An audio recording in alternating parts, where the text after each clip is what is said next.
Hello ladies and gentlemen, my name is Dietrich and this is a 2026 Honda Passport, and this is Honda's second crack at trying to take a bite out of the higher end of the Subaru Outback and the lower end of the Toyota 4Runner market with a sporty, adventurous SUV that's based on the Honda Pilot but a bit smaller. The first gen really just looked like a truncated Pilot, and all it really did was cannibalize Pilot sales, but apparently it cannibalized enough of them for Honda to make a second generation, so I'm going to review this vehicle for you today and see if it's any better than the original ones. We're going to check out the updated styling. We'll have a look at the engine, transmission, and all-wheel drive system. We will measure out the cargo space, check out the passenger room, and have a look at the interior convenience and safety features that you get on this entry-level RTL model. And as always, if some of that sounds interesting and some of it doesn't, check the description or the slidey bar right down below for timestamps. We'll start by talking about the updated styling on the new Honda Passport, and this car in a strange way actually puts me in mind of a Range Rover. And when I say Range Rover, I'm specifically talking about the L322 model. That was the one that they made from 2003 to 2012. That's the third generation Range Rover. To me, this Passport has a similar bold two-box profile. You do notice it on the road. It has a presence that the current Range Rovers, quite frankly, lack. These have been out for a couple of months where I am in Southern California, and I see them quite often on the road, and I always notice the new Passports. So I like that. The driving position is also Range Rover-ish. It is a bold-looking SUV. I do think it's a big improvement over the styling of last year's Passport. The old one kind of just looked like a Pilot that they smushed and made shorter, and I never quite liked the proportions on it. I do think this is a big improvement compared to that vehicle. There are a few little details on the exterior of this RTL model that do make it look kind of rugged. I do like the 18-inch alloy wheels because they give the tires a lot of sidewall. That can be very practical if you actually are going to be doing some off-roading with the vehicle. You can put tires with a thicker sidewall on there so you can air them down and get through sand and various types of things. The door handles are this kind of black plastic, which one would say maybe looks kind of cheap, but it also looks kind of rugged. I'm going to give it the benefit of the doubt and say it looks rugged. We also do have standard roof rails on the vehicle, so if you want to put some crossbars and pop some stuff on the roof to go camping or go on vacation, whatever it is, you can do that as well. I like the front end. It's got very bold LED running lights with the turn signals integrated in there. The back end kind of looks like a Ford Explorer, but hey, it looks okay. And this is an RTL with the optional tow hitch, so if you're wondering what the factory tow hitch looks like in real life, well, there it is. So overall, I would say the styling's a big improvement on this year's Passport compared to last year's. Now we'll take a look under the hood and talk about the engine and transmission. All new Passports come with the same 3.5-liter V6. You're looking at 285 horsepower and 262 torque.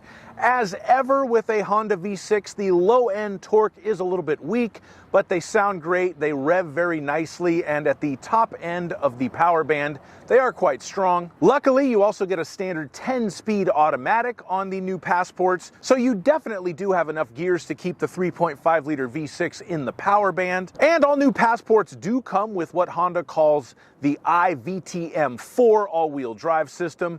What this is kind of a variant on Acura's super handling all-wheel drive, so it can send up to 70% of the engine's torque to the rear wheels, and then once it's at the rear wheels, the rear differential can do torque vectoring, so it can send 100% of the power that it's getting to one side or the other. This was originally meant to improve handling on a dry road, but the Passport's various modes can also use it to improve grip off-road. You've got a bunch of different drive modes if you're going through sand or mud or whatever it is. You can change that inside the cabin. So overall, it is a very good powertrain. It does give good handling on the road. I honestly haven't taken this car off-road, but I'm sure it would do okay. You are lacking a 2-speed transfer case. There's no low 4-wheel drive, so it's not a hardcore off-roader. But, you know, if you're going to take it on a dirt trail to do some camping or go up into the mountains in the wintertime to go snowboarding, I'm sure it will suit your needs just fine. All right, now we're going to measure out the cargo space. So let's open the standard power rear lift gate and get the old laser tape measure and get to work.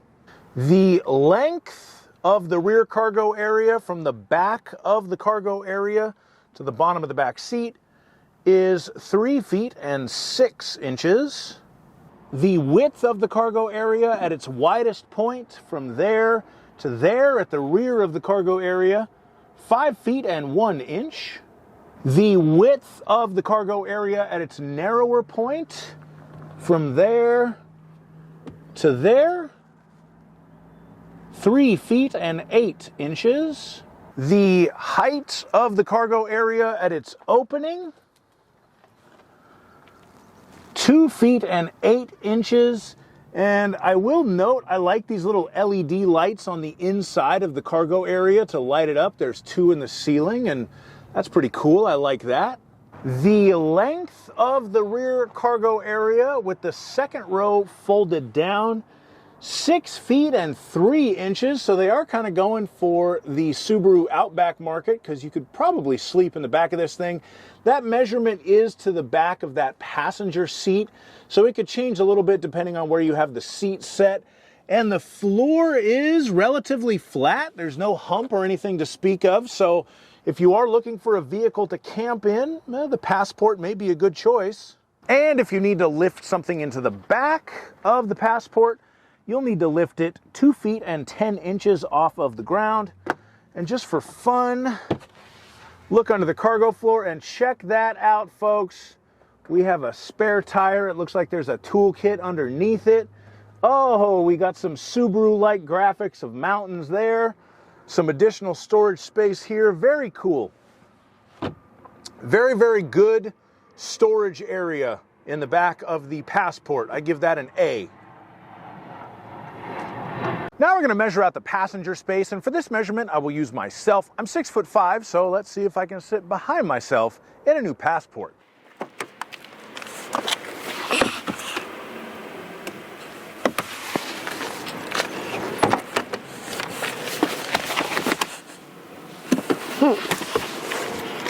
So it's not much of a surprise that the answer to this question is yes. If I get in the front, I've got plenty of knee room, I've got plenty of headroom, it's all good there.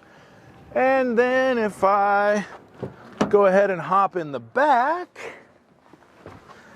I've got enough knee room, I've got enough headroom. It does feel very roomy in here, very kind of tall roof, so we have that going for us. We have the rear air vents here. Interestingly enough, it does have 3-zone climate control, but we don't really have a way to control it from the second row. So they can control it from up there, but not from back here. But we do have 2 USB-C charging ports. So if we need to charge some devices, we can do that. Let's see. Not much else down there. We do have a center armrest with some cup holders and a totally flat floor back here, so that's good. Even pretty good room behind my normal driving position, so very roomy back seat in the new Honda Passport. Now we're going to move on to the interior of the vehicle and talk about the features in here. And again, one of the things that puts me in mind of a Range Rover in this car is the driving position. You do feel taller, you have more of the command driving position than you do in a Pilot. That is one thing I like. Also the view over the hood, that kind of square, flat hood. I like that as well, and that reminds me of a Range Rover too. Something else that reminds me of a Rover is leather seats are standard, and these seats are heated and they are power operated on both sides of this RTL model, and we have memory seating for the driver's side. We do have a very nice 10.2-inch digital gauge cluster. You can put different themes for the gauges on there, including kind of minimalist themes. You can look at different data in there. You can see the map from the Google Maps. You can see trip computer stuff. You can see what your adaptive cruise control is doing. So I do really like the digital gauges on this car. We also have a 12.3-inch touchscreen, and that comes with Google built in. So even on this kind of basic model Passport, we do have Google Maps built in. You can also use wireless Apple CarPlay or Android Auto if you'd rather see the maps from your own personal cell phone. But not only do you have the Google Maps built in, but you have other Google stuff as well. So you can ask the car various questions or have it do various things, and I will demonstrate that for you now. Get directions to Taco Bell. Here's what I found along your route for Taco Bell. Change the temperature to 65 degrees. Alright, changing the temperature to 65 degrees.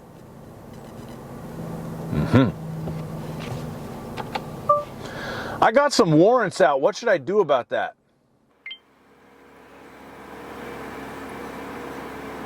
Uh-oh, it's knocking on me. It has no legal advice. It has no legal advice. One of the negative things about this built-in Google is it will stop working after 3 years unless you either A, pay for a data plan for the car, or B, have some sort of unlimited data tethering from your cell phone, and you can hook the car up to your cell phone via Wi-Fi and have it get data from your phone. But you do get 3 years of data free with the car, so I guess that goes good with a lease term. You also get wireless charging if you would prefer to just make your cell phone hot as opposed to actually charge it. But we do have 2 USB-C charging ports that do fast charging in the front of the vehicle as well. And we have 3-zone climate control, so the driver and the passenger can have different temperatures. And then your second row passengers can also set their own temperature. And if you've got little kids, you can adjust the climate in the second row from the front just to make things convenient. And when it comes to safety features, I would say the new Passport is state-of-the-art, although not quite cutting edge. All new Passports do come standard with Honda's sensing safety system. So we have collision mitigation braking, which will warn you if it thinks you're going to hit something, and it can do the emergency braking to try to prevent you from hitting an object or a pedestrian. We have the lane keeping assist and the road departure mitigation, so it can warn you if it thinks you're drifting out of your lane, and it can correct your steering if the car's camera can read the lane lines. And we have the adaptive cruise control with traffic jam assist. That's one of my favorite features. So you've got the full speed adaptive cruise control that can bring the vehicle to a complete stop. And of course, we have the blind spot information and rear cross traffic alert and front and rear parking sensors to let you know if you're going to back into something in your big Honda Passport. Thank you so much for watching my review on this 2026 Honda Passport. I have enjoyed the time that I spent with this vehicle, and I do think it's an improvement over the first generation Honda Passport, or at least the first generation of the off-roady type Honda Passport. As always, please like my video and subscribe to my channel, and I'll put a link to my POV test drive video in the description.